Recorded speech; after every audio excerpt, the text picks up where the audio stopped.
Mode. Camera.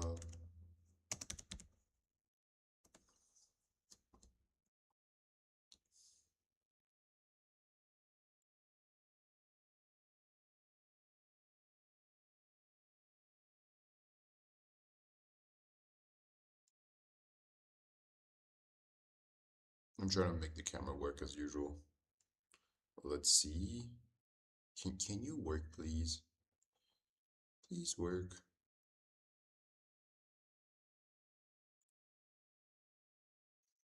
Come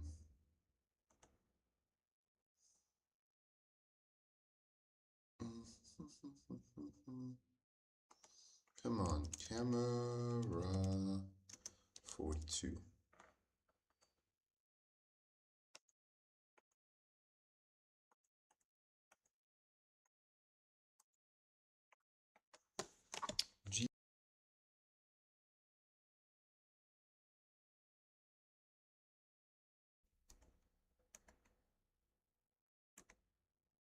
There we go. Hello, folks. I feel like I'm streaming from a jailhouse. It does feel like that, to be honest. I mean, the truth is, if I were to not lie to you, which I never do, I don't think I've ever lied to you. Multi-chat. The truth is that we're in a hotel. And this hotel does not feature like a real table or anything. It does not feature, like, the table is kind of shit. And on top of that, my partner's sleeping. So, like, I can't really stream properly. It's like, it's an anti-stream hotel, if you can call it that way. Anti-stream. I mean, come on, like, I don't know. I feel like it's pretty important. Especially since it's a large one in Warsaw. I don't know. Shouldn't be that bad. But, yeah, we're here. It's pretty damn awful, but hey, we're here. We're here in the freaking staircase. Man, if someone comes across and like, what the fuck is this guy doing? Learning about IAM, Identity and Access Management? What the fuck? Did I forget my notebook? No way, right? Oh man. No fucking way, I didn't take it? No, I must have. Oh man. It's like a 5-minute walk back to the room or something. Oh man. And all my plan was there. Oh man. My stream plan was in that book. My whole life was in that book. Why is Stream Elements not talking here?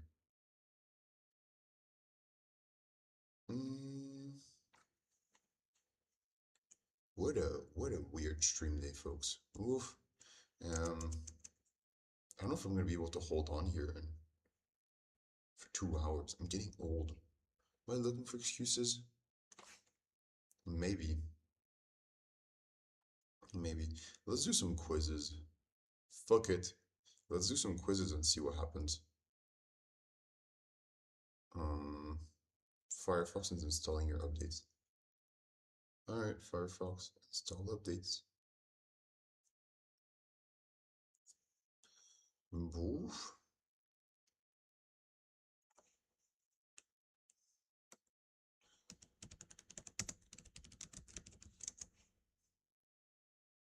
Free practice exam. I feel like everyone's giving free practice exams now for the CISSP. It's Arduino quizzes are not timed. You have about 90 seconds to questions, so choose carefully. All right, here's a free quiz. All right, we have 10 questions here. A user of your company's website submits a general data protection regulation request. With a right to be forgotten and clause cited as legal authority after posting defamation information about several of your executives. Ooh. My advice would be to ask ChatGPT. But let's see. A user of your company's website submits a general protection, a GDPR, request with a right to be forgotten clause cited as a legal authority after posting defamatory information about several of your executives. What's the best advice? There's no legal team to respond to this request. If the individual is a citizen of the European Union, comply with the request. I don't think protection comes from a citizenship. I think it comes from residency. If your company resides in the European Union, you would comply with the request. It's not necessarily about the company residing, because even if you reside in the United States, you're still liable for GDPR. So these two are stupid. If your company is not part of the European Union and there is a privacy regulation that requires deletion regardless of any criminal investigation, comply with the request.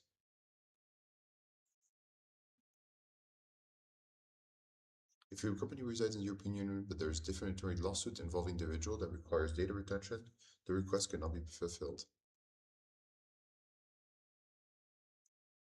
If your company is not part of the European Union and there's a privacy regulation that requires deletion regardless of any what's the difference between the two here? Is it the only European Union? And there's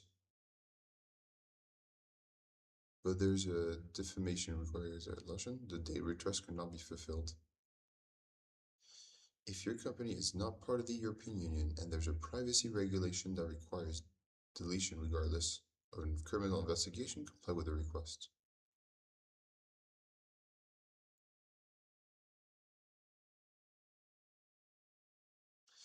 But the thing is, the fact that the company resides in the European Union should not matter in this, no? The defamation lawsuits involve an individual requires data attention. If your company resides in the European Union but there's defamation lawsuits involving, I would say this one. You must comply with requests, no? I guess we'll know at the end. When building a cloud system to manage multiple edge devices, what should be used if one requirement is to have key management services provide highest level of customer control over the encryption and decryption keys? Client-side management, no? When building class management multiple, what should be one of the requirements is to have key management services provide the highest level of customer control over the encryption and decryption keys. Remote key management. I don't think this is what it is about. I think it's client-side key management. I'm not sure what fog computing is. In which cases would would the discovery phase of an ethical penetration test be unnecessary?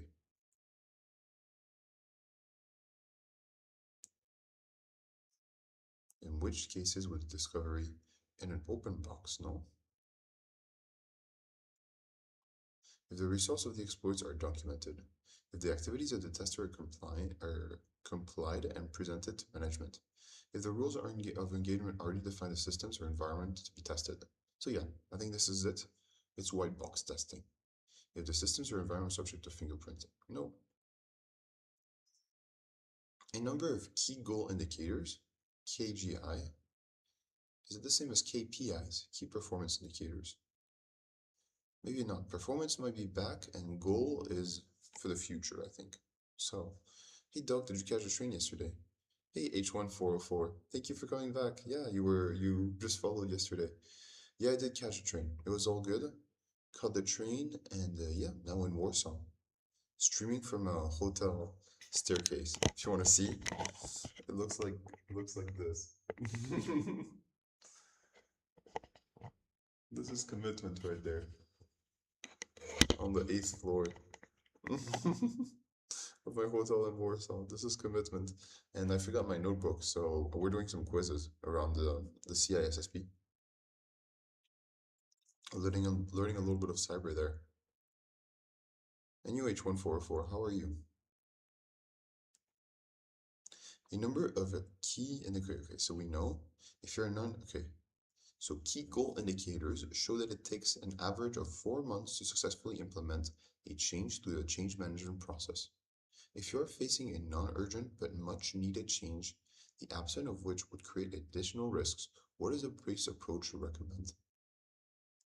So if we're facing a non-urgent but much needed change in the absence of which would create additional risk, what is the best approach to recommend? Well, start the freaking initiative.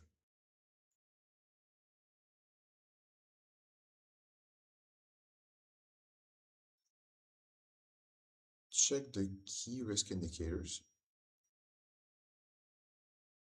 to calculate either a qualitative or quantitative as to whether additional risk will materialize.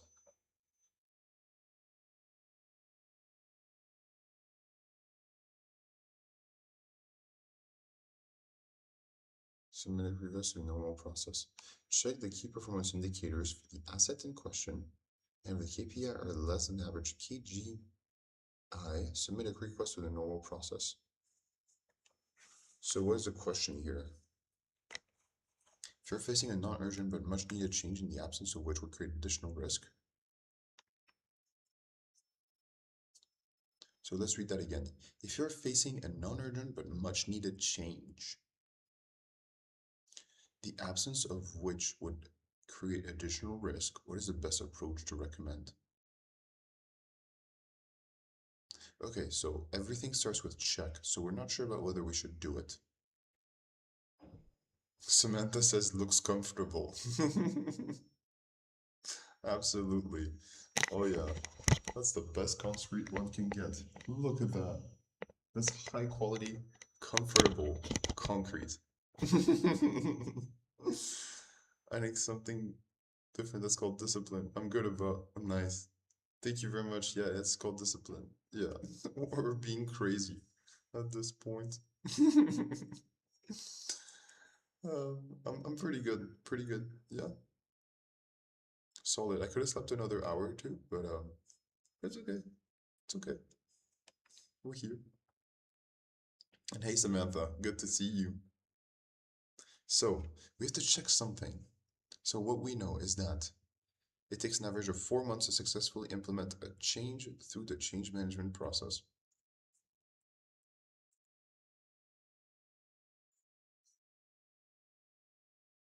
Okay, is that a long time? I mean, I think it makes sense. If you're facing a not urgent but a much needed change, okay, well, it's not urgent but it's much needed. Let's get started, no? The absence of which would create additional risk. What is the best approach to recommend? So you want to check KGIs, key goals indicators related to changing the security baseline. Okay, and if it takes less time to change the baseline, so better Chris to change the best baseline.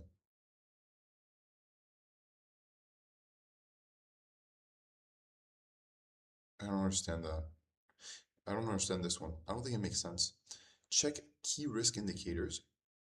Key risk indicators calculate either qualitative or quantitative prediction as to whether the risks will materialize.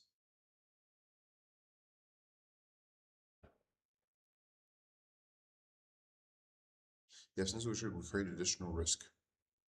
Is the best. Check three key performance indicators for the assets in questions. And if the KPIs are less than average KGP, remains within the normal process. I'm not sure. Key performance indicator and risky assets and test the metrics for vulnerabilities. So which one sounds most like a kind of governance thing?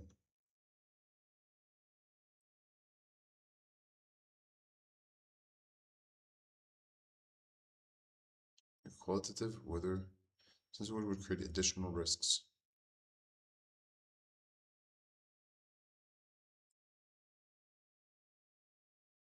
I don't know. I don't know. I feel like this one's the least stupid one. All right, let's move on. At which of the following phases of the software assurance process would sustainment, disposal, or commissioning occur?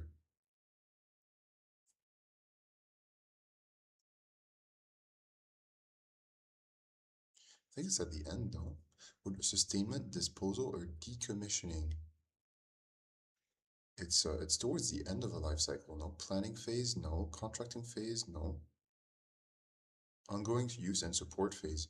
It's I think ongoing and support phase is the last phase. So let's see. I want to go with this one.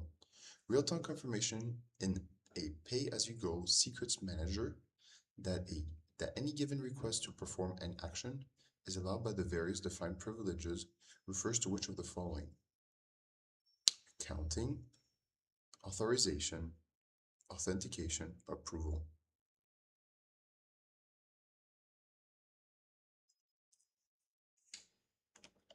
Real-time confirmation in a pay-as-you-go secrets manager that any given request to perform an action is allowed by the various defined privileges refers to which action?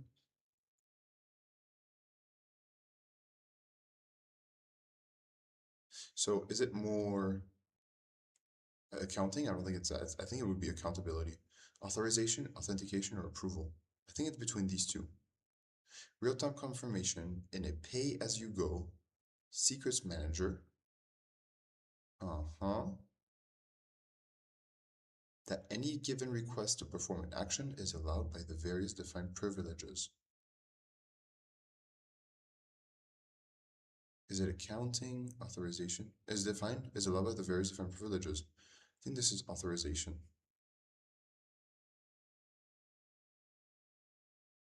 I think it's authorization because it's allowed by the various defined privileges. We have 3 more minutes. The confidentiality of data in transit is at most risk of eavesdropping and capturing data. Yep, makes sense. A system vendor claims that it can guarantee protection of data being processed. Ooh, that's a bold promise. What is the most very effective way to verify this claim after the system has been deployed into production? So it's been deployed into production. The system is in production.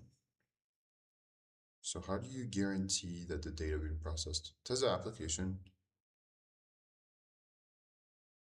Test the database. I would just pen test the database to ensure that data as it has been processed.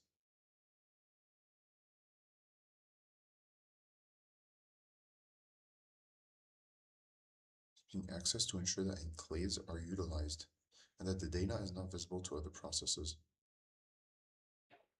This sounds less, the least technical, and we don't have much time, so let's go with this one. When needed, a system's feedback loop and logic model require an additional layer of due diligence. What is needed when a system's feedback loop and a logic model require an additional layer of due diligence?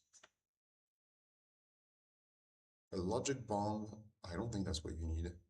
A logic model, an outer control loop. I'm pretty sure it's this one. I don't know the other ones, but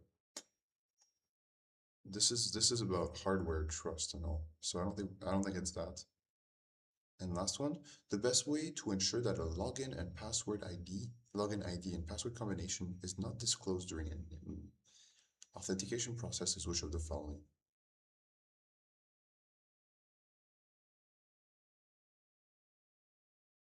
Combination is not disclosed during authentication process is leveraging. Okay.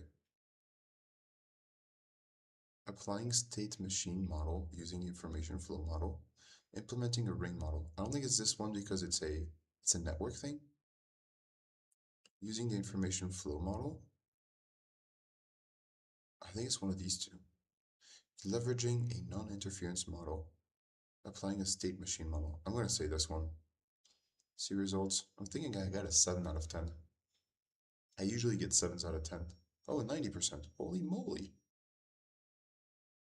Nice. Samantha says nice to see you too. Thank you. All right, 90%. That's really cool. Oh, and the main error we made was the first one.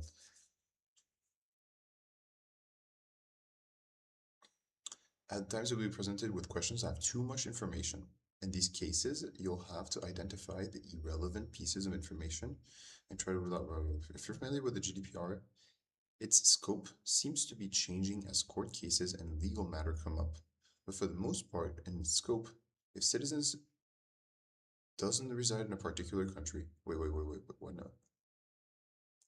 Its scope seems to be changing as court cases and legal matters come up, but for the most part, its scope and if the citizen doesn't reside in a participating country.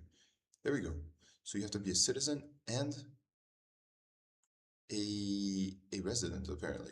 But if you're a resident without being a citizen, then you're not protected. Hold on a second. Let me ask my assistant real quick. Does GDPR apply to non-EU citizens living in France? I'm just going to say France because it's like obviously part of the EU. Yeah, there you go. Nationality is generally irrelevant. Nice. Okay. There's also a jurisdiction concern if the company is not part of the EU. Yeah. Yeah, I understand because regardless if the company is part of the EU, if you're dealing with European data, you're not. You're supposed to be compliant. The CBK specifically mentions some concern with the GDPR right to be forgotten clause. But if you're not 100% familiar with it, you might still be able to answer the question. A single question could be the deciding factor if the word requires it should stand out. Let's see where the word requires is mentioned.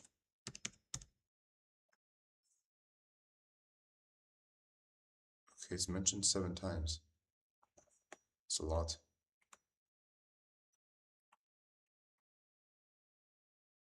And model reject. Oh, okay, so this is for all questions. Okay, so the first one is the one we got wrong. And apparently, defamation lawsuit involving the citizens that required the request cannot be fulfilled. Okay.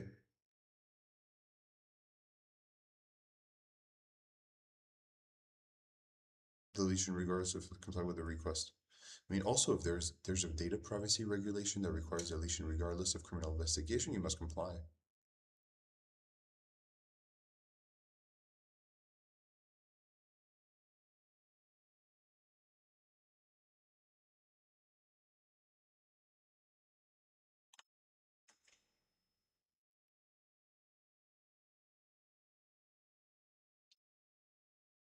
I'm just reading this real quick. Okay. I'm kind of confused with this one, but okay. So client-side key management is the best option here because it represents a scenario where key management services are kept on premises within the organization.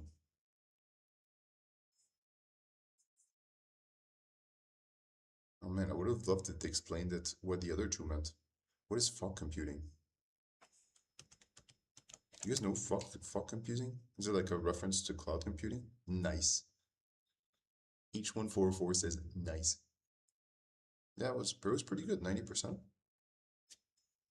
Fog computing is a decentralized architecture that extends cloud computing down to the local network edge.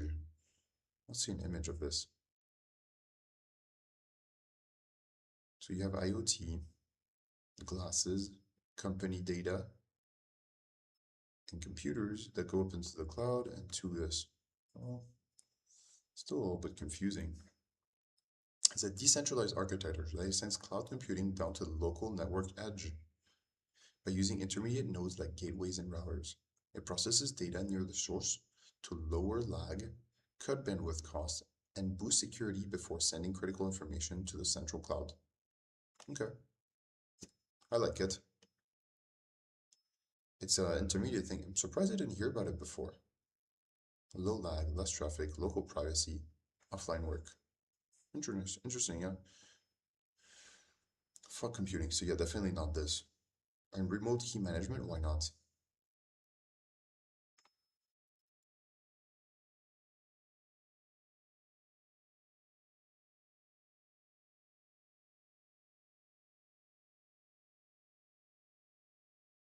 Remote key is where the key management services is also on-prem. It is also on-prem, but the processing and hosting happens at the cloud level. Okay, so remote key is where you own the key locally, on-prem as well. In which case would the discovery phase of ethical penetration testing be necessary? Be unnecessary. If rule engagement already defined the system environment tested. Oof. You know when you're starting to feel ants in your legs? And then when you know it's time to switch position. Alright. If rules of engagement are defined, yeah, this one makes sense, no? We get it, folks. A number of key goal indicators, KGI, show that it takes an average of 4 months to successfully implement a change to the change management process if you're facing a non-urgent but much needed change, the absence of which would create additional risks. What is the best approach to recommend? This one I understand nothing about. Let's read the. Yeah, this question presents TMI, too much information, and might be similar to a beta question. However, it requires you to apply practical working knowledge to the concept of secure baseline and change management. If you struggle with the question, be sure to read up on both secure baseline and change management in Domain 7. It's time to take note on this, folks.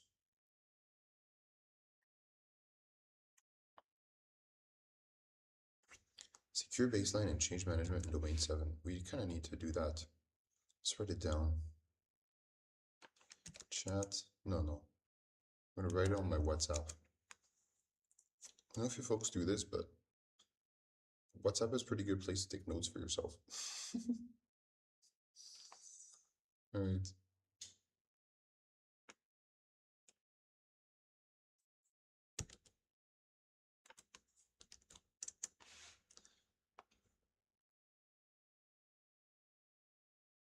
We're going to change management in Domain 7, so we have to do that. Okay, so it's not going to actually explain us the things. But okay, I guess we got it right nonetheless. At which of the following phases of the software assurance process would sustain and disposal or decommission occur? Ongoing use and support phase. Yeah, so planning and contracting are at the early phase, monitoring and acceptance phase, and ongoing use and support phase is the very last one.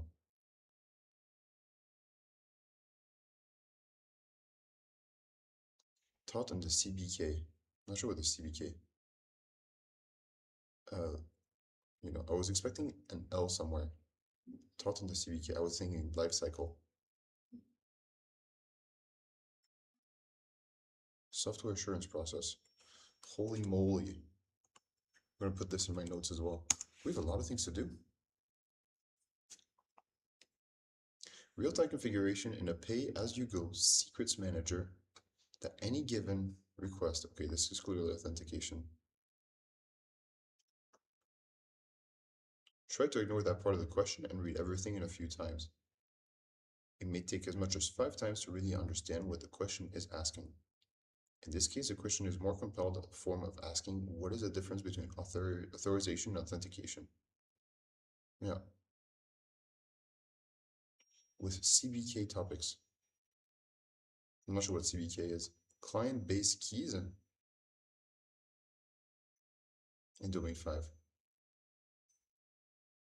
Okay, this one was pretty obvious. About key management, about encryption in transit. A system vendor claims that guarantee protection. Data is being processed to ensure that enclaves are utilized and the data is not visible to other processes.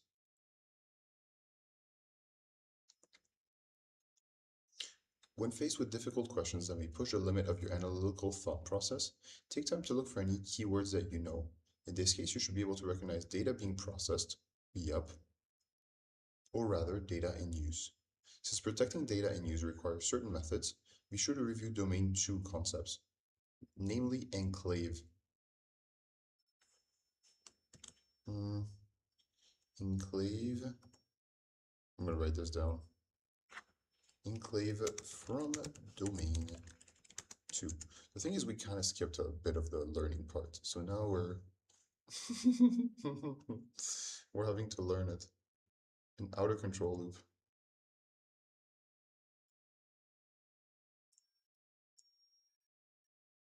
Due diligence is the measuring and the calculating and the pre-decision aspect of governance, and is demonstrated by using cybernetics as an example. A feedback loop measures the state of the system, whereas logic models make the decisions. The outer control loop is part of the hierarchy of the feedback loop process control and clearly demonstrate due diligence. Logic bump is a type of malware, and Silicon Root of Trust is a firmware technology.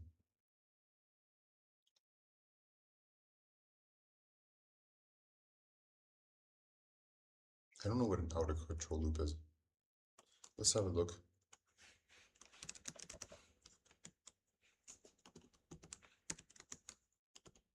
Let's understand this. If I'm getting hungry. There's a higher level feedback loop in a nested control system. It controls the overall objective, while an inner control loop handles a faster, more immediate variable.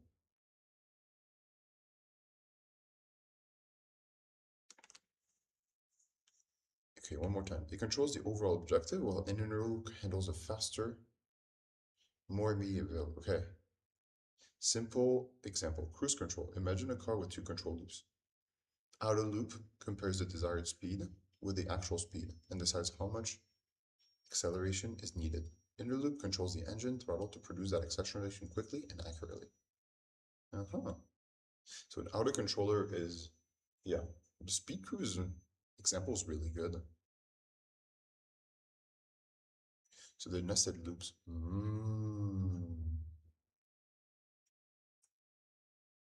I understand. That's really cool, no?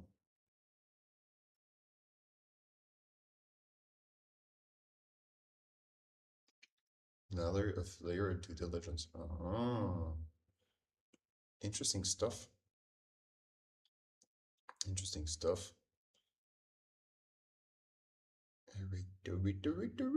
All right, let's do another quiz now. We learned a bit through here. It was a pretty good quiz. This SSP knowledge, Cloud IC2 Connect. Let's have a look. My butt's starting to hurt. I don't know how long I'm gonna be able to stand here, sit here. CSSP knowledge check. But sorry about that. White. Who the fuck does that? What the fuck is that? No, we're gonna burn our eyes through this. What the hell is this background? Let's see if it helps if we are deactivity here. Woof. Holy moly, that's an ugly website. Holy moly.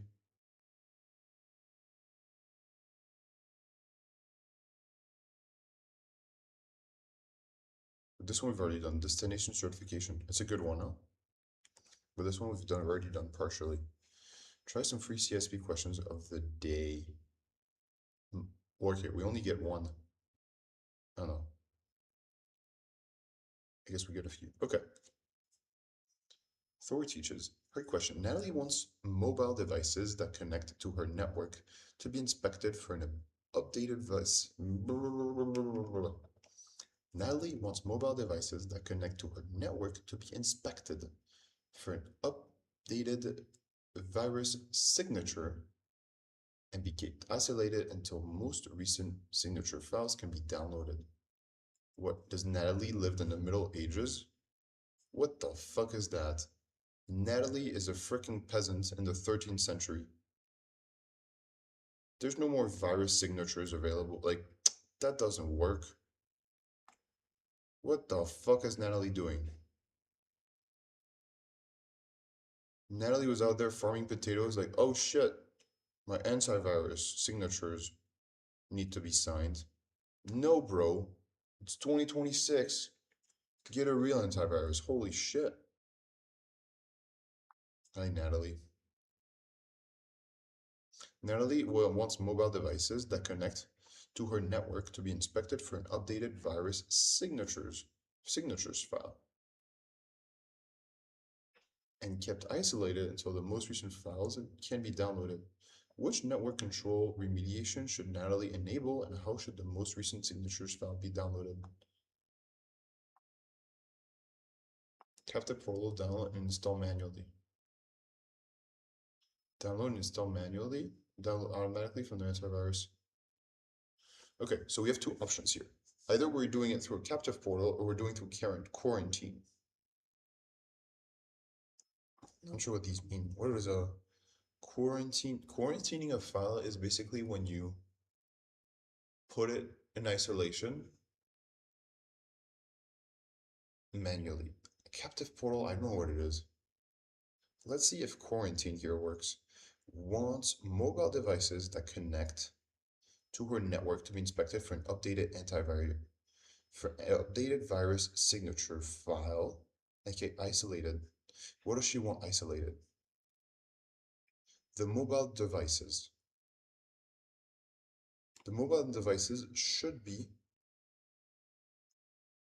isolated until we get updated virus signatures. So if we download it, so I think it's quarantine. Download and install manually. Yeah, because if you do it automatically from the server antivirus server, I think it has to be manual because if they're quarantined, then from what I know, you should probably go into your solution that has a unique access that is the only one that it can escape the quarantine state and install it. I think it's this one. Hey, we didn't get it right. Download automatically from the antivirus server. Ay, ay, ay. The correct answer, quarantine. So quarantine we got right, but download it automatically from the automatic server. Oi, oi, oi, yeah. Download and install manually. Okay, we're gonna do this. It's super comfortable for everyone. All right, it's perfect angle, no?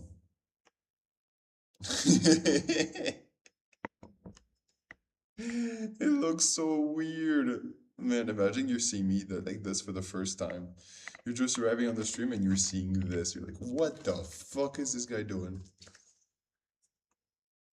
Ay, ay, ay. Anyway, I mean, I would have fun. I'd be like, what the fuck is this? Maybe I'd bounce and be like, this is too weird for me. Maybe I'd be intrigued. I don't know.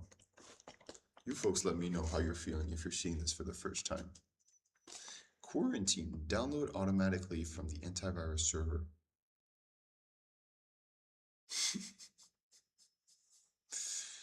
All right. Why should we when using network access control with quarantine remediation mode, devices that do not meet the network security policy are placed in restricted environments where they have limited access to the network resources.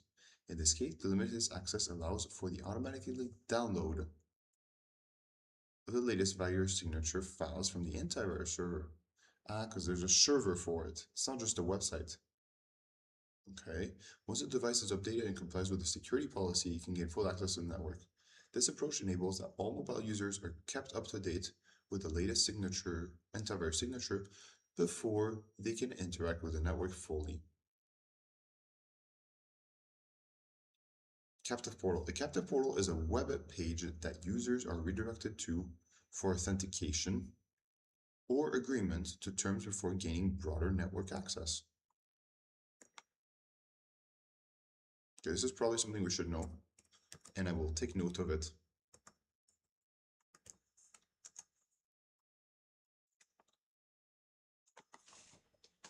Captive portal is a webpage that users. Okay. Well, it could be used to prompt users to upgrade their virus signatures. The manual download and installation process puts the onus on the users to perform the update.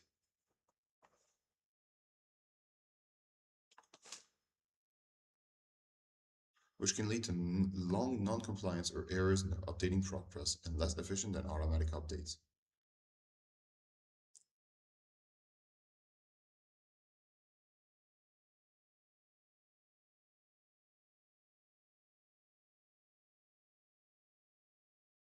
Quarantine download and installation. Quarantine network restricts access until compliance with security policies is met, but manual downloading and installing updates would not be the most efficient method. This option could lead to delays and potential non-compliance.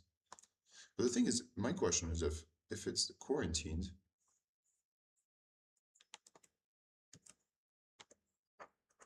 check out this question. I'm going to explain to ChatGPT and let's see if you can get it. This question.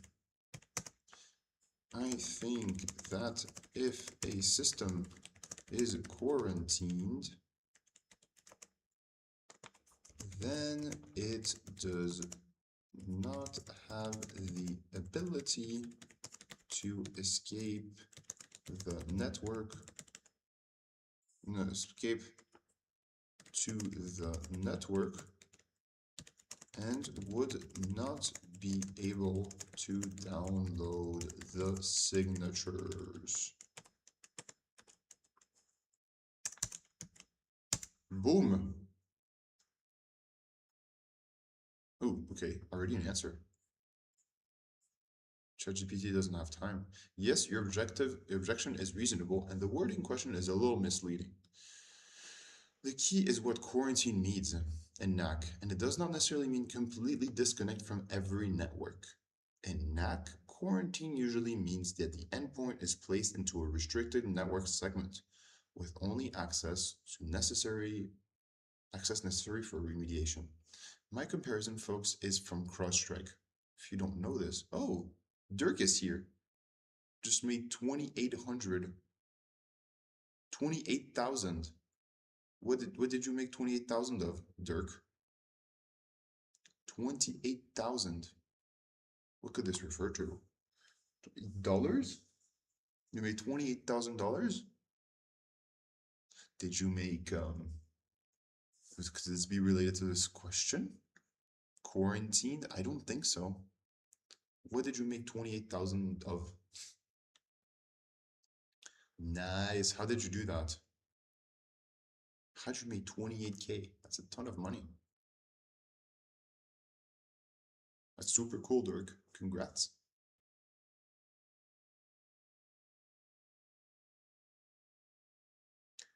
So instead, the intended architecture is non-compliant device. NAC detects outdated AV signature, quarantine remediation allows connection to this. Downloads the latest signatures, correct compliance. Okay. Okay, well, it's a pretty good question. Good to know that quarantine in NAC means that you can still access stuff. That's pretty cool though, that you can just take them out like that and have it done on automatic policies. Just redirected a sub payment. What do you mean? I hope you didn't do anything illegal here, Dirk. Would not be a great idea to brag about it if it were. A sub payment? Sure, it's super cool. Yeah. It sounds illegal, Dirk? Yeah. But hey, you made 28K. Hope you made it legally and ethically. Maybe you're just trolling me. All right, so pretty good question. A little bit misleading here on the which networks are going to reach, but we did learn about NAC's behavior, so it's pretty cool. Let's see, can we get another question? I clicked on 2 here. All right, it's easy. Thor wants to protect our data in all its states, defending us against data leakage. What would be the best solution to implement? Data loss prevention or end-to-end encryption? In all its states. Oi! No, I didn't want to click on that.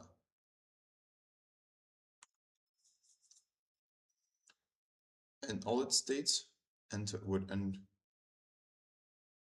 defending us against data leakage. Oof. So there's really two possible answers here. Is it end-to-end encryption or is it data loss protection? What do we think, folks? Thor wants to protect our data in all its states. So in all its states means in use, at rest, and in transit. Would end-to-end encryption solve it? I don't think so. I think it's data loss prevention because it's really end-to-end. It's really everywhere. Well, end-to-end encryption might mean from your server to my server, but it doesn't mean that it's necessarily at rest as well. So I think it's data loss encryption. Data loss. Okay, cool.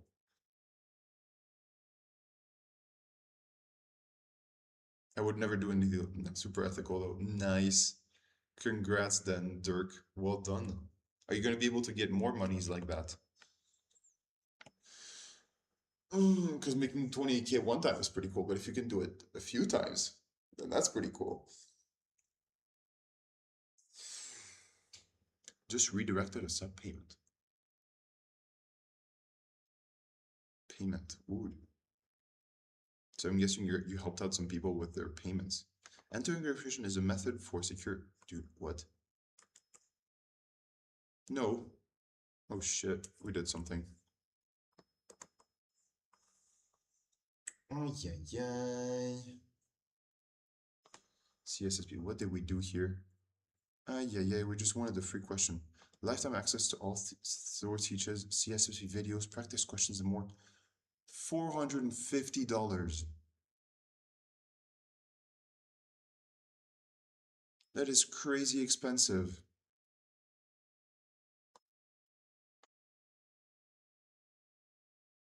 Then you get access to the Thor bot.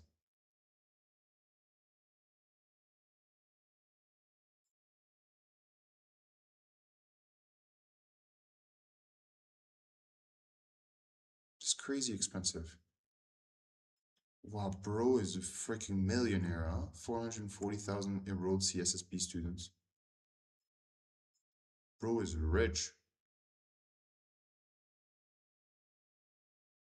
Checkout. No, dude, I wanted free questions. CSSP. Okay, whatever. Honestly, CSSP quick, just free test. We'll look for another thing. All right, free questions, free quizzes. 10 real questions. Nah, I'm okay. Flashgenius.net. Let's do it. Flash Genius. Try a free test. Start quick test. In the context of security operations, what is the primary purpose of Security Operations Center? To develop security policies and procedures? No. To monitor, to detect, and respond to security incidents? Yes. To manage user access and authentication? No. To perform vulnerability assessments and penetration? Nope.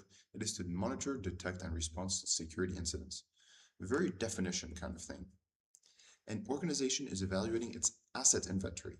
Which of the following will most effectively ensure the accuracy and completeness of the assets inventory?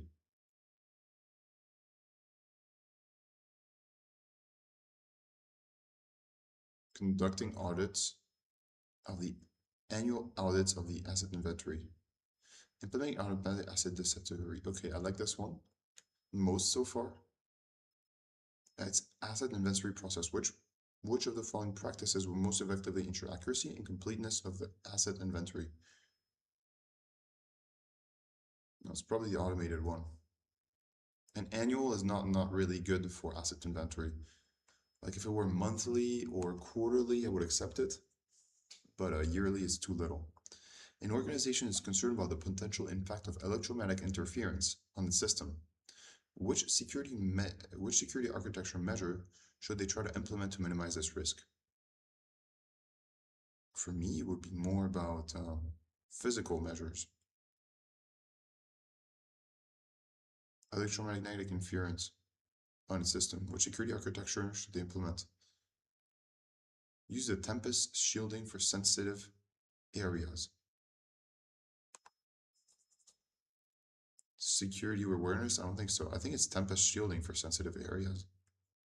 A firewall to block unauthorized access. That doesn't seem right. During a security assessment, it is discovered that the organization's data is still vulnerable to unauthorized modification despite having implemented access controls. Which of the following should be evaluated next to strengthen data integrity? Hashes. Intrusion detection system. Encryption techniques. I like that. I think I like encryption techniques better. During a security assessment, it is discovered that the organization's data is still vulnerable to unauthenticated Modification despite having implemented access controls. Maybe it's intrusion detection systems.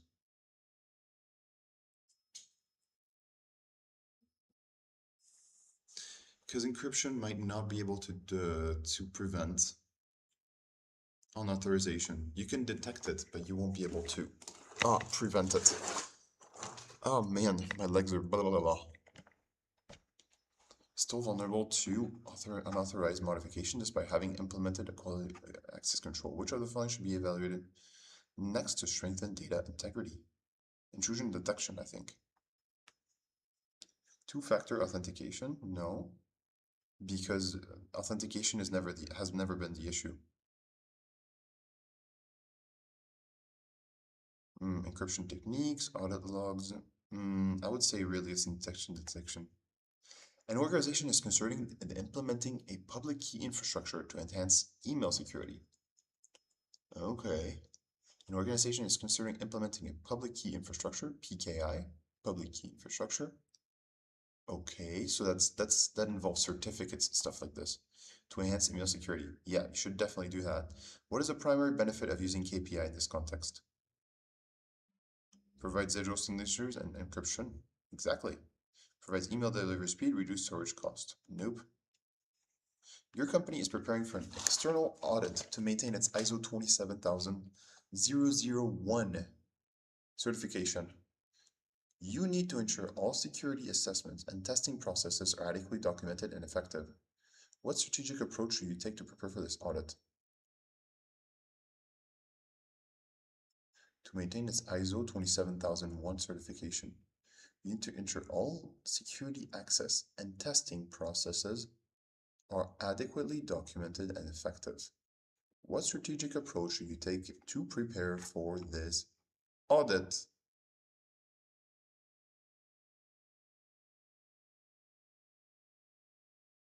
You need to ensure security and testing, adequately documented. What strategic? Okay.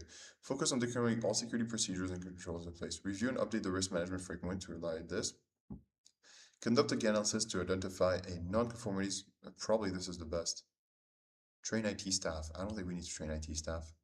I feel like you rarely need to train the people in these questions for CSSP. Well, you probably see the ceiling there. That's much better. It still feels like I'm in jail though. Maybe I am. Your company is preparing for an external audit to maintain its ISO 27. You need to ensure all security alignments and processes are adequately documented and effective. Yeah, it's probably this one. Your organization is expanding internationally and must comply with GDPR. What strategic action is paramount for ensuring communication security? Um, Encryption. Yeah. Establish data residency requirements. Oh, this one's interesting too. Communication security. So it's not necessarily GDPR as much. Oof.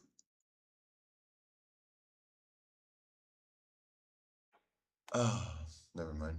Your organization is expanding internationally and must comply with GDPR. Which strategic action is paramount for ensuring communication security? Conduct regular evaluation? No. Establish data residency. Complying with GDPR. An organization is concerned about the security of its cloud-based applicants and wants to be sure that users only access the application they need for their role. An organization is concerned about the security of its cloud-based applications and wants to ensure that users only access the applications they need for their role. Okay. Role-based access controls. The rest are bullshit. Wait, hold on. It wants to ensure users only access applications they need for their role. Which of the following principles? The question was which of the following technologies, an SSO would be quite good. But given that it's a principle, it's role-based access control, I believe. When developing a mobile application, which of the following practice helps prevent reverse engineering and protect intellectual property? Obfuscation. Code signing is basically giving hashes to your code. Not super relevant. Then sandboxing is something else and encryption is something else. So it's definitely obfuscation. During a risk assessment, a financial institution identifies a potential risk of data breaches due to insider threats.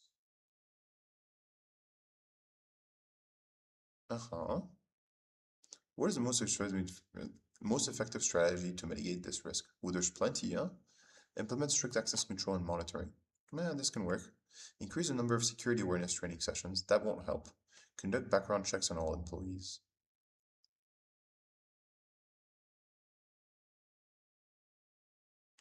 Man, it's between these two. Implement strict access control and monitoring or conduct background checks.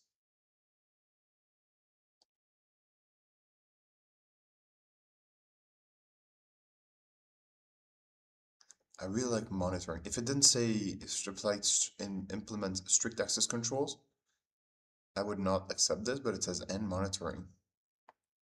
I would say it's this one. 9 out of 10 correct. So in the context of security operations, what are the primary? Okay, this we know. An organization is evaluating SaaS inventory. Correct. Automated asset discovery tools provide real time. Okay, perfect. Use a Tempest. I didn't know Tempest. Involves using materials that block electromagnetic emissions. Reducing the risk. Okay. I didn't know about that. Let's write it down. We'll put it into our notes.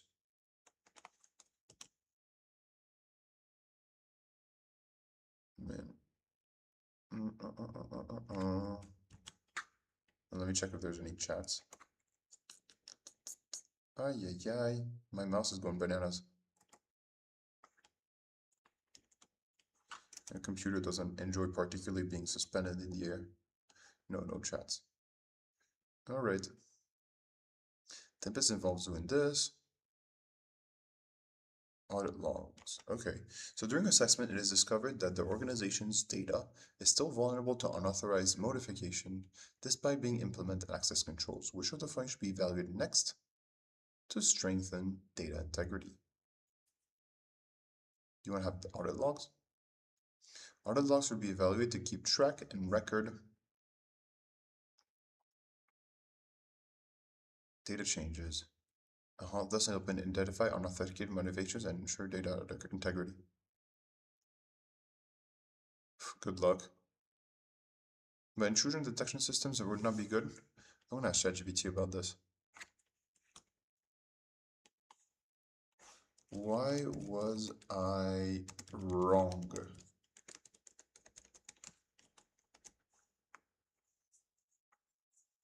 You were wrong because the question is asking what should be evaluated next to strengthen the ability to detect, prevent unauthorized modification after access controls has already been implemented. The key CISSP concept is that access controls and audit logs serve different purposes. Think of the sequence. Access controls allows who is allowed to modify the data, but the question tells you that unauthorized modifications is still happening despite the access controls. So next question becomes, can we detect or investigate who modifies what, when, and how? Then the audit logs come in. So I think intrusion prevention is a little too close to the other one. So during a security, despite having implement access controls.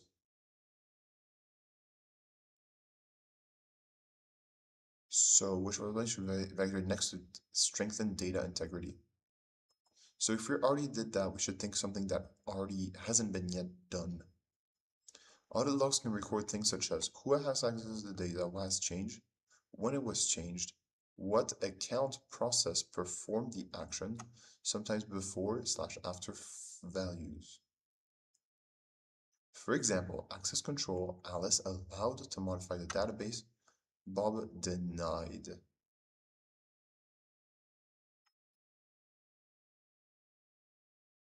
Change customer ID 123. Okay. at this time.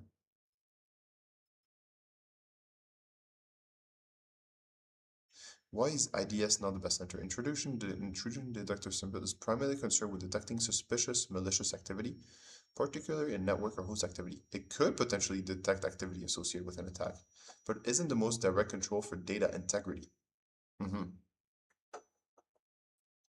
Okay, and to be honest, I didn't. What control provides evidence of data, clear changes to data, and that answer is audit logs. Okay, I get it. Mm.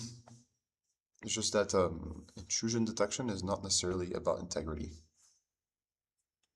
Okay, security architecture engineering, what organization is considered implement key infrastructure? Yeah, that we know. Yeah, this was pretty obvious. Encrypt all data in transit and at rest.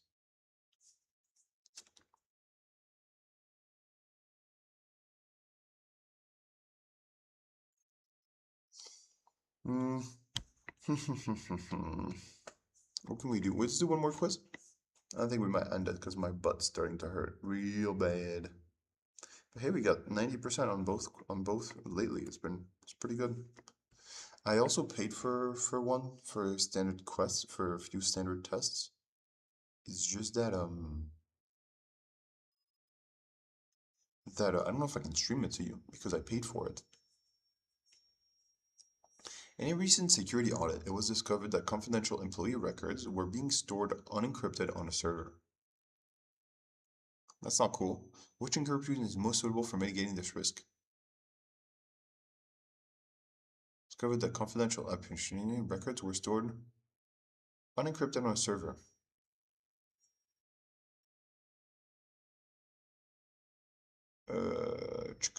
That's interesting. Which one do you want? Asymmetric encryption for data in transit?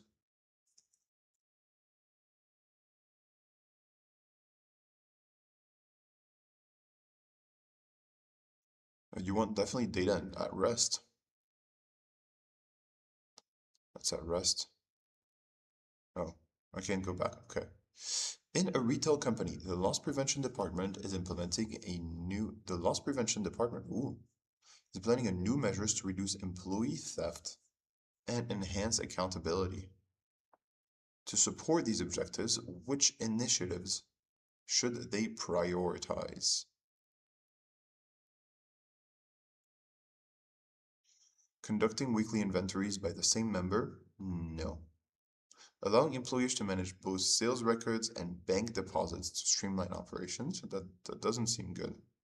Enforcing mandatory vacation and cross-training to further discover fraud. Implement a policy where a single employee is responsible for merchandise returns. Okay, the last one is stupid. The first one is stupid because you shouldn't have the same team member doing things all the time. Allow employees to manage both sales records and bank deposits to streamline operations. Okay, I feel like enforcing mandatory vacation. That's so American, but I think that might be the right answer.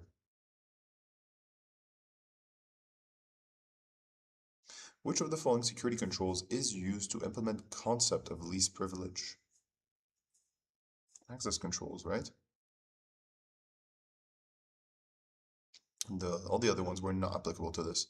A company that has discovered unauthorized access to their customer credit card information. What is an appropriate step to include in the incident response plan? A company has discovered unauthorized access to their customers' credit card information. Okay, that's not cool. What is the appropriate step to include in the incident response plan?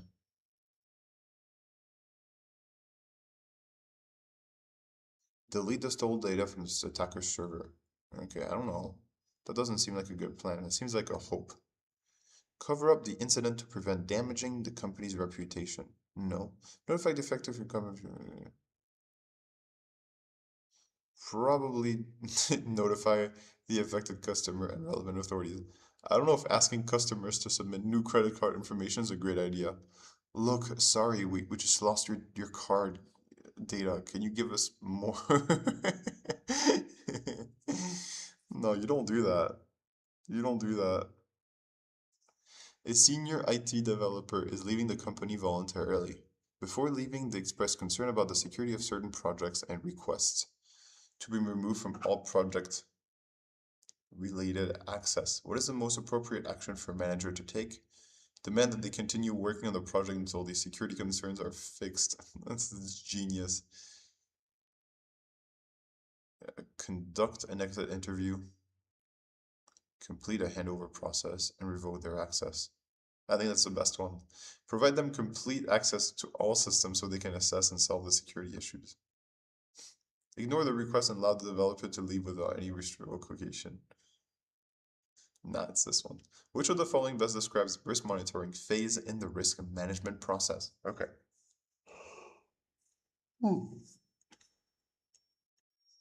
Which of the following best describes the risk monitoring phase in the risk management process? Oi, my ass. Which of the following best describes the risk management phase in risk management process? Which of the following best describes the risk monitoring phase in the risk management process? Okay, it's kind of, I think risk monitoring is kind of, it's like comparing it to a flight. It's when you're cruising, when you're chilling.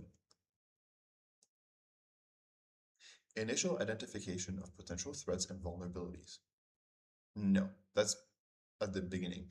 Implementation of risk management strategies and controls.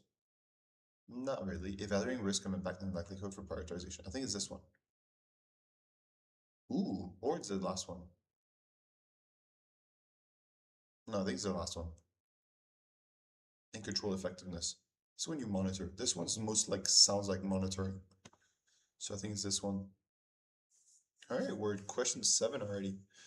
In the event of a ransomware attack that has encrypted critical business files, what should the incident response team consider first to aid recovery? Pay the ransom quickly. Genius. Rebuild affected systems using the most recent configuration management. That's not how you do it. That's not what you do. You don't rebuild straight from the start. Otherwise, you're gonna have the attacker might still be there. Assess the reputation of the threat actor to evaluate the likelihood of decryption after payment. That's pretty good, but I don't know if I would do this as a first step.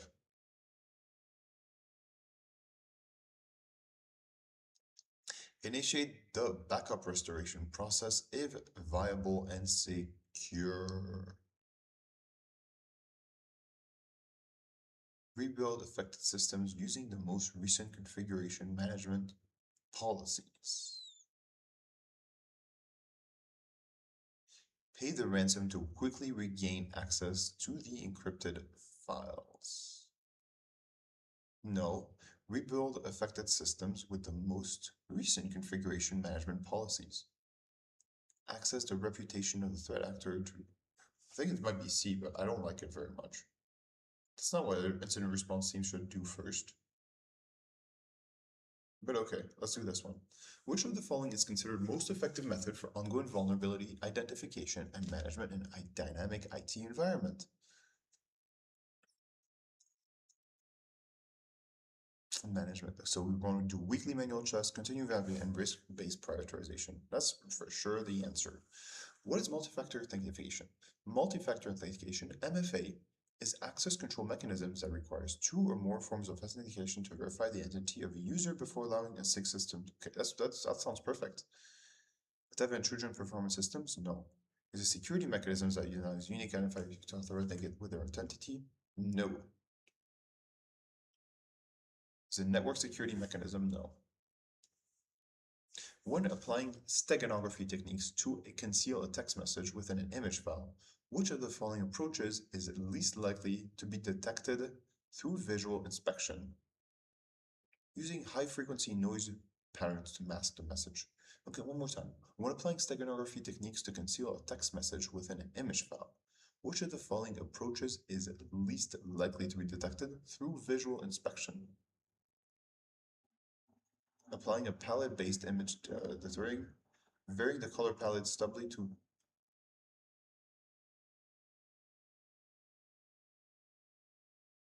There's a weird sound. Maybe you folks are hearing it too. No, you don't. You don't hear it. Sounds like I'm parking, but I'm on floor 8. When applying steganography techniques to conceal a text message within an image file, which of the following approaches is least likely to be detected to visual inspection? Varying the color palette subtly to encode the data. Embed the text in the image metadata. That's probably pretty good. In the image metadata, you can't see anything.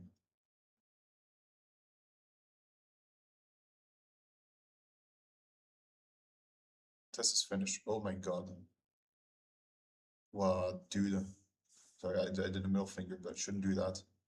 That's not nice. My god. That is toxic.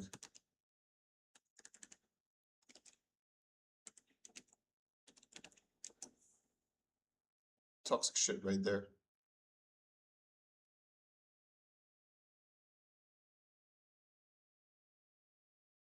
90% correct, man.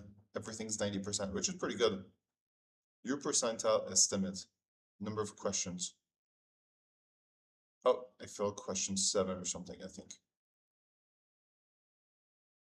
Target percentile 75%. So we're pretty good for the exam already, actually. But I mean, it's a 10 question sample, so see results. Security and software development lifecycle.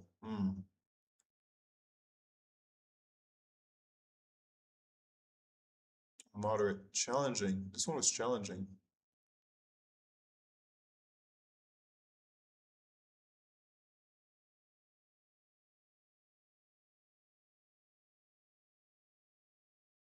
Cryptography was very hard. Yeah, this we learned through our journey about penetration testing, finding things in images and stuff. Let's see this one. Initiate the backup restoration process if viable and secure. Oh, really? We need to pay for that shit? Oh man. Can I somehow get rid of you?